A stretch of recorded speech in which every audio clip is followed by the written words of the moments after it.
देव भगवान की जय। प्यारी कृष्ण कन्हैया लाल की जय। श्री भक्तमाल में आज चरित्र हैं भक्त राजागढ़ के। लघु मथुरा मेड़ता भक्त अति जयमल पोषे, टोड़े भजन निधान रामचंद हरिजन तोसे।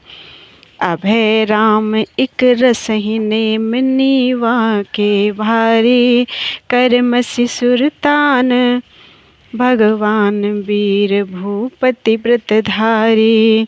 ईश्वर अखय राज राय मल्ल कन्हर मधुकन रप सर्वसु दियो, भक्तन को आदर अधिक राजवंश में इनकियो। राजाओं के वंश में इन राजाओं ने भगवान के भक्तों की बहुत अधिक सेवा की। श्री जयमल जी की साधु सेवा एवं संत सम्मेलनों के विशाल आयोजनों से उनकी राजधानी मेड़ता दूसरी मथुरा के समान जान पड़ने लगी। टोड़े ग्राम में भजन परायण भक्त श्री रामचंद्र जी ने भक्तों की उत्तम सेवा करके उन्हें संतुष्ट किया। श्री अभय राम जी ने जीवन भर एक समान महती संत सेवा की। श्री नीवा जी का संत सेवा का सुदृढ़ व्रत था। श्री करमशील जी, श्री सुरतान जी, श्री भगवान जी और श्री बीरम जी, इन चारों राजाओं ने संत सेवा के अटल नियम को निभाया। श्री ईश्वर जी, श्री अक्षयराज जी, श्री रायमल जी, श्री कन्हर जी एवं श्री मधुकर जी, इन सभी राजाओं ने भक्तों की सेवा में अपना सर्वस्व समर्पित किया। इनमें से कुछ भगवत भक्त राजाओं के चरित्र इस प्रकार से हैं। सबसे पहले श्री जयमल जी। मारवाड़ नरेश राउत दूधर जी के 3 पुत्र थे, रायमल जी, बीरम जी और रतन सिंह जी। रायमल जी के पुत्र थे राजा जयमल और रतन सिंह जी की पुत्री थी मीराबाई। इस प्रकार जयमल जी और मीरा जी भाई बहन थे। श्री जयमल जी की उदारता तथा संत सेवा निष्ठा का एक प्रसंग भक्त दाम गुड़ चित्रनी में इस प्रकार वर्णित है। एक बार संतों की जमात इनके यहाँ टिकी थी। उन्हीं दिनों उन संतों में से एक संत के श्री गुरुदेव वहाँ पास के गांव में आए हुए थे। संत के मन में अपने श्री गुरुदेव जी के दर्शन की प्रबल इच्छा थी, परंतु दैवयोग से पाँव में अत्यंत पीड़ा होने से वे चलने में सर्वथा असमर्थ थे। इधर गुरु दर्शन की इच्छा भी अत्यंत बलवती थी। अतः संत ने श्री जयमल जी से कहा कि मेरे गुरुदेव अमुक गांव में ठहरे हुए हैं, श्री गुरुदेव जी का दर्शन कर आऊं। श्री जयमल जी ने तुरंत अपना घोड़ा संत को दे दिया। वे बड़े ही प्रसन्न मन से अश्वारूढ़ होकर श्री गुरुदेव का दर्शन करने गए। दर्शन करके जब लौटने लगे तब श्री गुरुदेव की दृष्टि उस घोड़े पर पड़ी। घोड़े का रंग रूप चाल ढाल देखकर उनका मन ललचाया। घोड़े को लेने के लिए सुजान शिष्य ने गुरुदेव जी के मन की बात जानकर सहर्ष उन्हें वह घोड़ा समर्पित कर दिया। यहाँ श्री जयमल जी से आकर सब बात सच सच कहती। संत की गुरु निष्ठा देखकर ये बड़े प्रसन्न हुए और बोले, आपको अथवा आपके गुरुजी को यदि और घोड़े चाहिए तो और ले जाइए, हमारा तो सर्वस्व संतों का ही है। श्री जयमल जी की संत सेवा निष्ठा को देखकर वे संत बहुत प्रसन्न हुए। आशीर्वाद देते हुए उन्होंने इनके भक्तिभाव की प्रशंसा की। राजा श्री जयमल जी जोधपुर में रहते थे। श्री भक्ति देवी के सुंदर स्वरूप को भी जानते थे। आपका अपने ठाकुर जी के प्रति बड़ा अनुराग था। श्री ठाकुर जी का मंदिर नीचे मंजिल में था। ऐसा मानकर अपने गर्मी के लिए छत के ऊपर हवादार सुंदर कमरा बनवाया। श्री ठाकुर जी के उस शयनागार में जाने के लिए राजा श्री जयमल जी ने एक लकड़ी की सीढ़ी बनवाई। उसके द्वारा उसमें जाकर आप स्वयं पुष्पादिकों से सैया की रचना करते एवं शयन भोग जल आदि सभी वस्तुएं यथास्थान रखकर नीचे उतर आते और सीढ़ी को वहां से हटाकर अलग रख देते, जिससे दूसरा कोई वहां ना जा सके। कमरे से थोड़ी दूर अलग बैठकर मन ही मन आप ध्यान करते कि लाल जी सैया पर सुखपूर्वक शयन कर रहे हैं।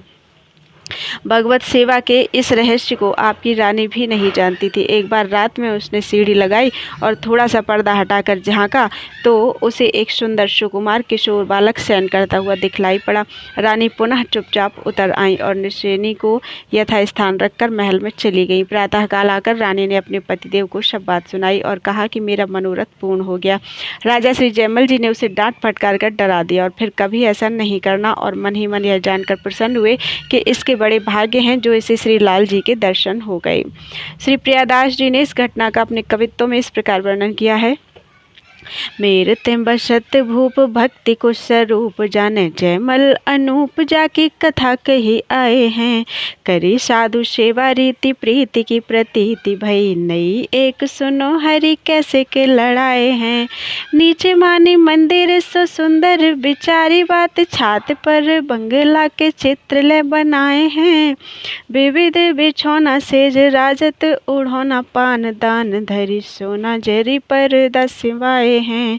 ताकि दारू सीढ़ी करी रचना उतारी धरे भरे दूर चौकी अब आप भाव स्वच्छताई है। मानसी बिचारे लाल सेज पग धारे पान खात ले उगार डारे पौड़े सुखदाई है। तियाहू न भेद जाने सोने सैनी धरी बाने देखे क्यों किशोर सोयो फेरी भोर आई है। पति को सुनाई भई अति मन भाई बाको खीज डर पाई जाने भाग अधिकाई है। बोलो वृंदावन बिहारी लाल की जय। अगला चरित्र है श्री रामचंद्र जी। टोंडे राजवंश में उत्पन्न श्री रामचंद्र जी बड़े ही संत सेवी थे। इन्होंने संत सेवा में अपना सर्वस्व लगा दिया। घर में अन्न के नाम पर एक दाना और द्रव्य के नाम पर एक आना भी नहीं रहा।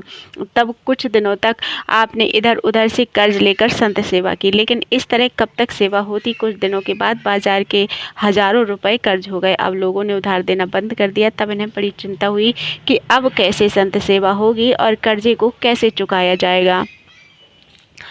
आप इसी चिंता में निमग्न थे कि रात्रि में भगवान ने स्वप्न दिया कि तुम्हारे पुराने मकान में अमुक स्थल पर बहुत बड़ी धनराशि गड़ी है, उसे निकालकर बाजार का ऋण चुकाओ और संतों की सेवा करो। श्री रामचंद्र जी ने ऐसा ही किया।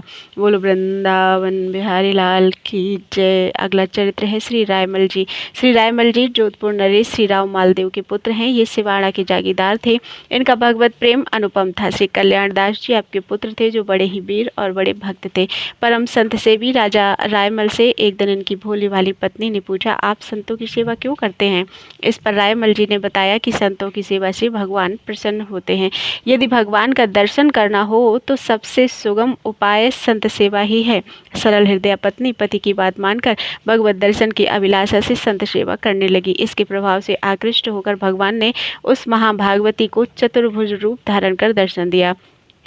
श्री प्रभु का दर्शन पाकर रानी कृतकृत्य हो गई। जब दर्शन देकर प्रभु जाने लगे तो रानी ने दौड़कर भगवान का हाथ पकड़ लिया और अत्यंत दीन होकर बोली, प्रभु मैंने तो पतिदेव के उपदेश से आपका दर्शन पाया है, अतः आपने जैसे कृपा कर मुझे दर्शन दिया है उसी प्रकार मेरे पतिदेव को भी दर्शन दीजिए। भगवान हंस पड़े और बोले, अच्छा शीघ्र जाकर अपने पति को भी लिवा लाओ। परम साध्वी पत्नी ने शीघ्र अपने पति को बुलाकर भगवान का दर्शन कराया। बोलो वृंदावन बिहारी लाल की जय। अगला चरित्र है श्री मधुकर शाह जी। ओरछा नरेश महाराज श्री मधुकर शाह जी बड़े ही शूरवीर तथा धर्मनिष्ठ राजा हुए। इन्होंने अपनी वीरता से युद्ध करके अकबर बादशाह के कई किलों पर विजय प्राप्त कर ली थी। तब अकबर ने इनसे सम्मानपूर्वक संधि कर ली। एक बार अकबर ने इनको आगरे बुलाया। उस अवसर पर सभी देशों के राजा महाराजा भी बुलाए गए। उस समय दरबार में कई क्षत्रिय महाराज जो वैष्णव थे तिलक लगाकर जाते थे। श्री मधुकर शाह जी तो परम वैष्णव थे, ये तो 12 तिलक लगाकर दरबार में आते थे। एक दिन अकबर ने कहा, कल से हमारे दरबार में कोई तिलक लगाकर ना आए, क्योंकि तिलक हमें अच्छा नहीं लगता। अगर तो कोई कल तिलक लगा कर आएगा तो उसके मस्तक को गर्म लोहे से दाग दिया जाएगा।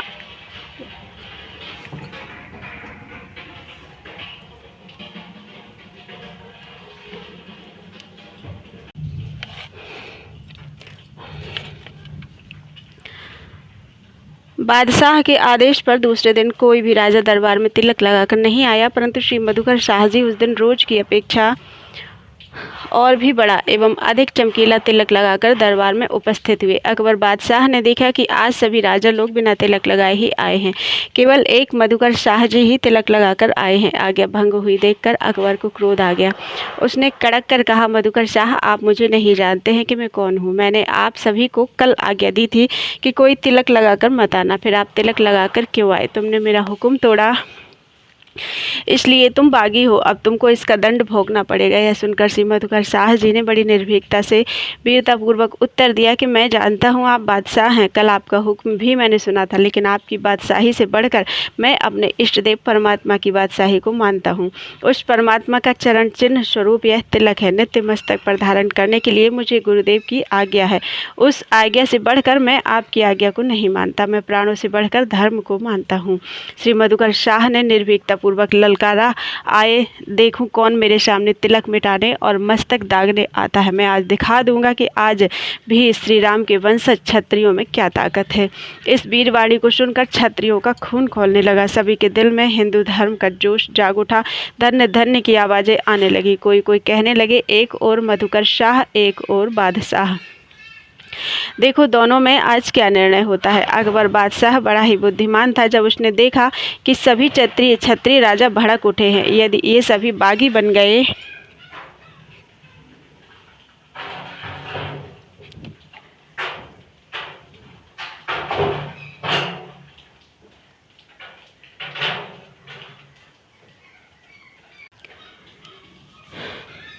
अकबर बादशाह बड़ा ही बुद्धिमान था। जब उसने देखा कि सभी क्षत्रिय भड़क चुके हैं, यदि ये सभी बागी बन गए तो मेरी बादशाहत को नष्ट करने पर तुल जाएंगे। मैंने तिलक ना लगाने की बात कहकर सभी के दिलों पर ठेस पहुंचाई है। यह सोचकर लज्जित होकर बादशाह ने पैतरा बदलते हुए कहा, वाह वाह।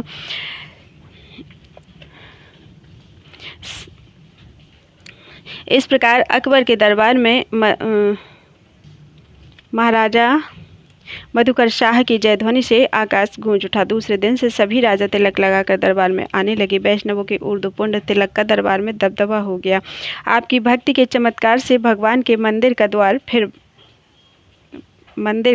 फिर गया। वह प्रसंग इस प्रकार है। ओरछे में एक व्यासों का मोहल्ला है। उसमें एक प्राचीन मंदिर है जो आज भी विद्यमान है। उस मंदिर में आप स्वयं कीर्तन करने जाते थे। भगवान के आगे भक्तों के बीच में पैरों में नूपुर बांधकर नृत्य करते थे। पदगान करते हुए आप बेसुध हो जाया करते थे। एक दिन भक्तराज राजा के सामने ऐसा आवश्यक राजकार्य आ गया जिसके सुलझाने में लग जाने से अवकाश ना मिला, अतः समय पर मंदिर में ना पहुंच सके। भगवान की शयन आरती हो गई। रात अधिक बीत गई थी, फिर भी श्री मधुकर शाह जी अपना नित्य नियम पूर्ण करने के लिए गए और मंदिर के पीछे जाकर कीर्तन करते हुए नृत्य करने लगे। अत्यधिक विलम्ब हो जाने के कारण सभी दर्शनार्थी अपने अपने घर जा चुके थे। गिने चुने कुछ लोग ही रह गए थे जिनका महाराज के प्रेमपूर्ण नृत्य कीर्तन के दर्शन श्रवण का नियम था। रात्रि के सन्नाटे में प्रमुख प्रेमी भक्तों के बीच ऐसा कीर्तन जमा कि सभी प्रेम विभोर हो गए। सभी के नेत्रों में प्रेमाश्रु बह चले। उसी समय प्रेम विवश भगवान भी सहसा प्रकट होकर राजा साहब के साथ नृत्य करने लगे। उस आनंद का वर्णन कौन कर सकता है। देवताओं ने स्वर्ण पुष्प तथा दिव्य सुगंधित पुष्प बरसाए एवं अपने वाद्य बजाए।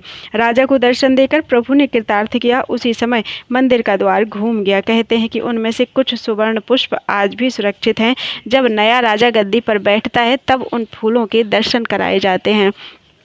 श्री मधुकर शाह जी की संत वेश निष्ठा का वर्णन करते हुए श्री भक्तमाल जी के टीकाकार और प्रियादास जी एक प्रसंग का वर्णन करते हैं। एक बार मधुकर शाह के द्वेषी भाई बंधुओं ने एक गधे को वैष्णव वेश धारण कराया और मधुकर शाह के सामने लाया। वेशनिष्ठ राजा ने उस गर्दभ का वैष्णव वेश के कारण अत्यंत आदर सत्कार किया और कहा, अबलों दुई दुई पाद के देखे संत अनंत, चारि चरण के आज भी देखे संत लसंत। मेरे प्रभु समर्थ हैं सके रूप सब धारी, खर नाही वैष्णव खरे, प्रभु तुम लेहु उधारी। मच्छ कच्छ सूकर बने, भक्तन हित भगवान, मधुकर हित गर्दभ बने, धन्य धन्य कृपा निधान। श्री मधुकर शाह जी गर्दभ को वैष्णव रूप धारण किए हुए देखकर बड़े खुश हुए और बोले, अहो श्री युगल किशोर जी को की हमारे ऊपर बड़ी कृपा है, जो कि मेरे राज्य में गधे भी वैष्णव बनकर कंठीमाला और तिलक धारण करने लगे हैं। अब तो निश्चय ही कोई मनुष्य बिना कंठीमाला तिलक के नहीं रह सकता। अब यदि कोई कंठी तिलक विहीन देखने में आए तो उसे गधे से भी निकृष्ट समझना चाहिए। राजा की इस वेश निष्ठा को देख सुनकर इनके विरोधी भी वैष्णव बन गए और इनके श्री गुरुदेव हरिराम व्यास जी ने यह पद गाया, भगत बिन किन अपमान सह्यो, कहा कहा न असाधुन कीन्हो, रही बल धर्म रह्यो। अधम राज पद माते ले, शिव का जड़ भरत नह्यो। निगड़ बंधे वसुदेव देव की, सुत पटकत दुख दुसह सह्यो। हरि ममता प्रहलाद विषाद, ना जान्यो दुख सह देव दह्यो। पट लूटत द्रौपदी न मटकी, हरि की शरण चह्यो। मत सभा कौरवन विदुर सो, कहा कहा न कह्यो। शरणागत आरत जगपति की, आपुन चक्र गह्यो। हा करे नाथ पुकारत आरत, कौन नहीं निबह्यो। व्यास वचन सुनि मधुकर साहे, भक्त भक्तिपन सदा लह्यो। श्री प्रियादास जी ने राजा मधुकर शाह की संत वेश निष्ठा का वर्णन इस प्रकार किया है। मधुकर शाह नाम कियो ल सफल, जाते भेष गुण सार गहे तजत असार है। ओढ़ को भूप भक्त भूप, सुख रूप भयो लयोपन, भारी जाके और न विचार है।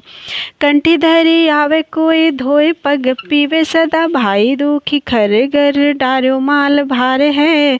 पाँव पर छाल कही आज जो निहाल किए, हिये द्रय दुष्ट पाँव गहे द्रग धार है।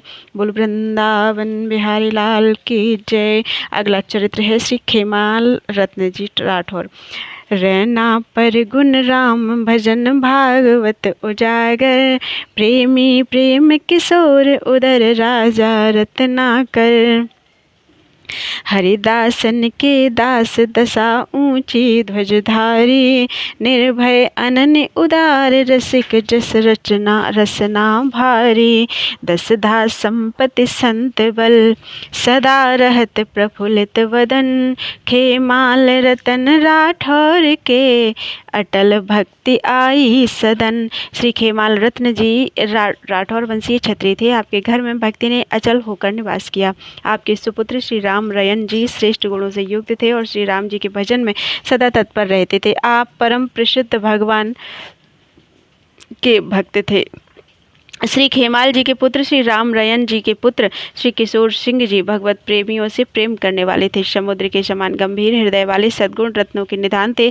ये सभी भगवत दासों के दास थे। प्रेम की उच्च दशा को प्राप्त इन्होंने उसकी ध्वजा को सर्वदा ऊंचा रखा। ये निर्भय अनन्य परम उदार और रसिक थे। रसिक श्री श्याम सुंदर के विशाल सुयस को आप जिह्वा से सदा गाते रहते थे। दशधा भक्ति को ही आप अपनी परम संपत्ति मानते थे। संतों का बल आप में था। ये सदा प्रेम विभोर अतः प्रसन्न मुख रहते थे।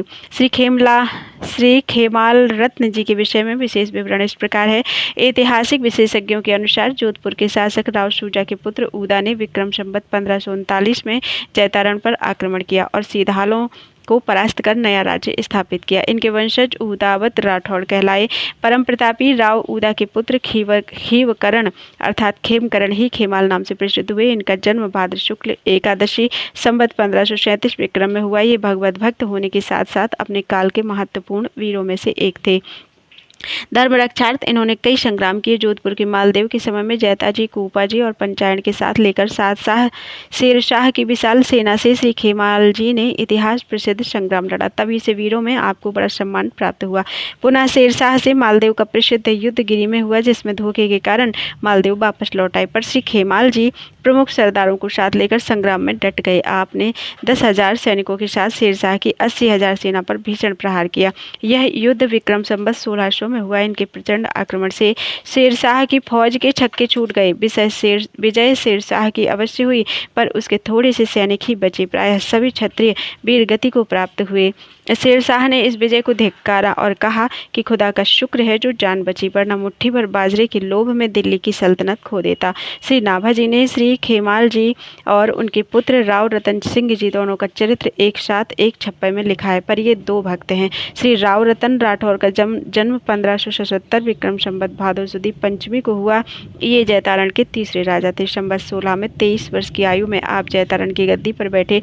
पिता पितामह की तरह ये भी महान भक्त एवं वीर थे। इनमें स्वाधीनता, कर्तव्यपरायणता, अपार साहस, उज्ज्वल चरित्र और धर्मपरायणता आदि गुण कूट कूट कर भरे थे। आपने रण स्थल में कभी अधर्म युद्ध नहीं किया।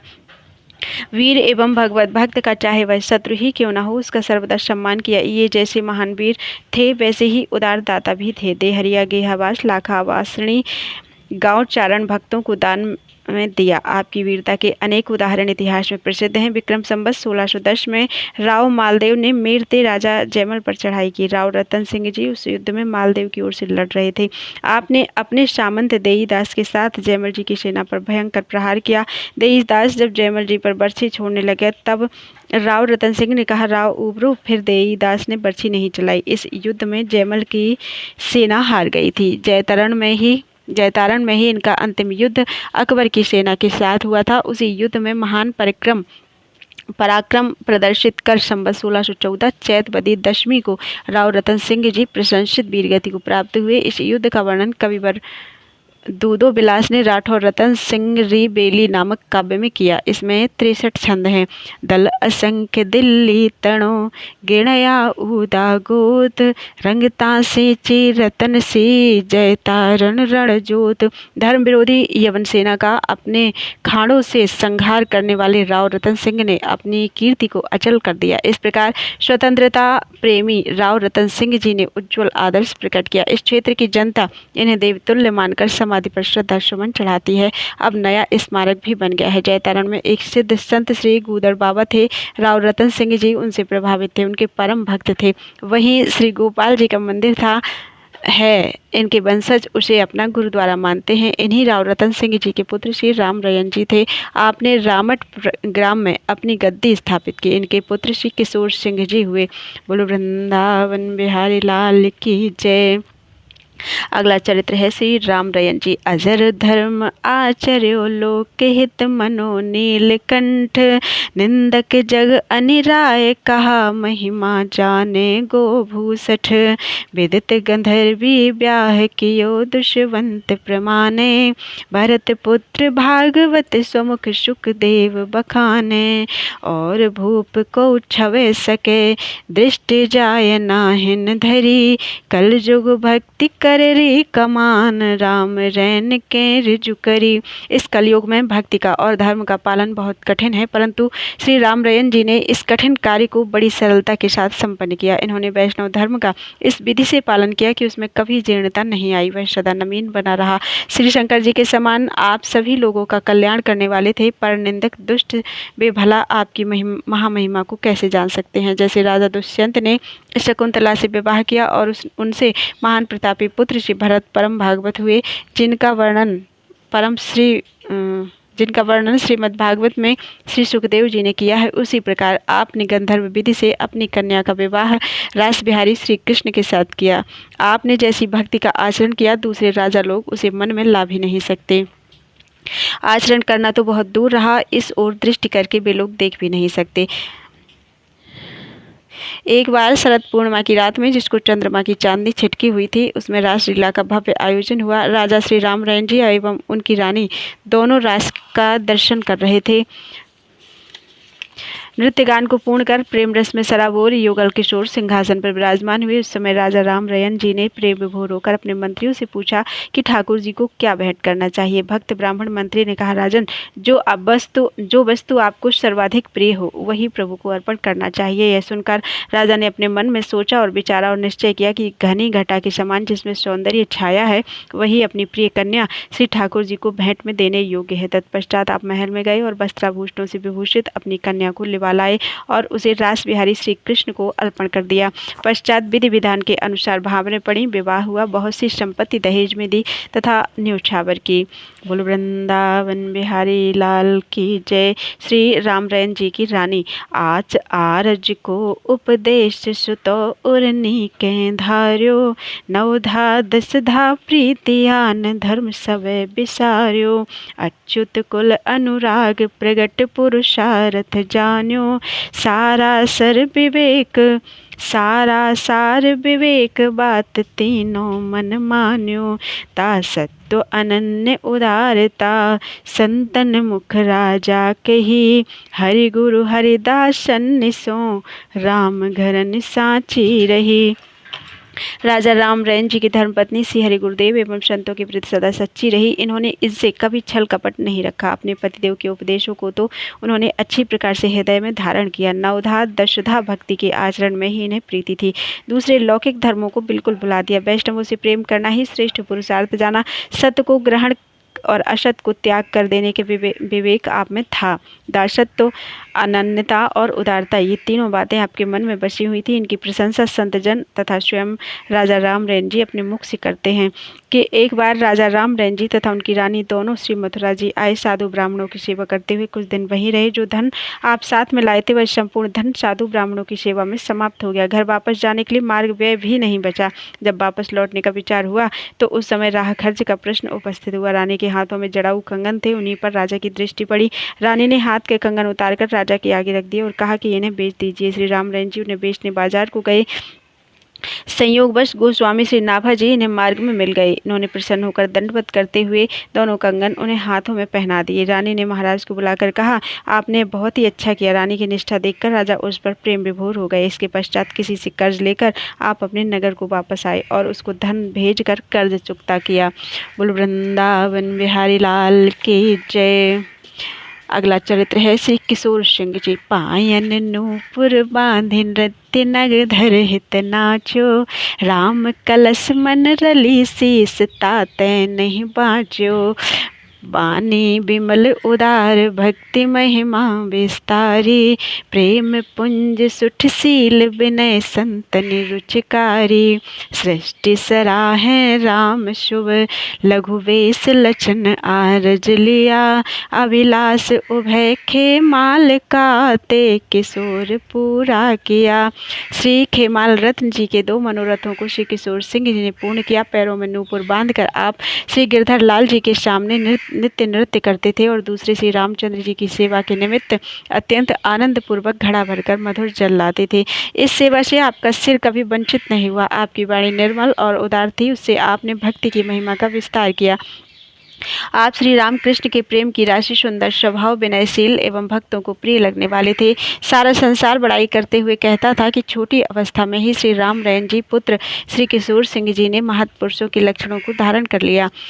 श्री किशोर सिंह जी श्री खेमलाल रत्न जी के पौत्र और श्री रामरैन जी के पुत्र थे। शरीर त्यागते समय श्री खेमलाल रत्न जी की आंखों से निरंतर आंसुओं की धारा बह रही थी। कारण किसी की समझ में नहीं आ रहा था। श्री रामरैन जी ने पूछा, आपको क्या कष्ट है? आप स्पष्ट कह दीजिए। श्री खेमाल रत्न जी ने कहा, मैंने अपने मन में सेवा के 2 मनोरथ किए थे, वे पूरे नहीं हुए, इसी बात का दुख है।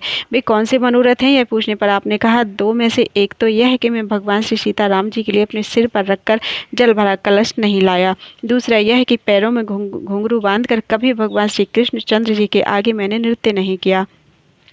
श्री खेमाल रत्न जी की इस बात को सुनकर उनके मंत्री, परिवारी, पुत्र आदि राजापने के अहंकार एवं लोकलाज के कारण चुप रह गए। परंतु उसी समय आपके पौत्र परम हरिभक्त श्री किशोर सिंह जी बोल उठे, आप मुझे आज्ञा दीजिए, मैं इन दोनों सेवाओं को नित्य करूंगा। जब तक मेरे शरीर में प्राण रहेंगे तब तक नित्य नियम को निभाऊंगा। अपने पौत्र की ऐसी प्रेममयी प्रतिज्ञा सुनकर श्री खेमाल रत्न जी के मन में अपार सुख हुआ। उन्होंने उठकर श्री किशोर सिंह को छाती से लगा लिया और फिर सुखपूर्वक आपने शरीर का त्याग किया। श्री किशोर सिंह जी ने जो प्रतिज्ञा की थी उसका उन्होंने जीवन भर निर्वाह किया। श्री प्रियादास जी ने इस घटना का अपने कवित्तों में इस प्रकार वर्णन किया है। खेमाल तन त्याग समय अश्रुपात आंखें नित्य बात सुत पूछे अजुनी के खोल दीजिए। कीजे पुण्य दान बहु संपत्ति अमान भरी धरी ही ये दोई सोई कहा सुन लीजिए। विविध बड़ाई में समाई मति भई पे न तेने तही विचार अब मन पार खीजिए। नीर भरी घट शीस धर के न ल्यायो और नूपुर न बांधे नृत्य कियो नाहि छीजिए। रहे चुपचाप सब जाने काम आप ही को बोलो यो किशोर नाती आज्ञा मुको दीजिए। यही नित्य करो नहीं टरो जोलो जीवे तन मन में होला से उठ छाती लाए जीजिए। बहु सुख पाए पाए वैसे ही निवाहे पन गाए गुण लाल प्यारी अतिमति भीजिए। भक्ति विस्तार कियो बेश लघु भीजो हियो दियो सन्मान संत सब रीजिए। बोलो वृंदावन बिहारी लाल की जय।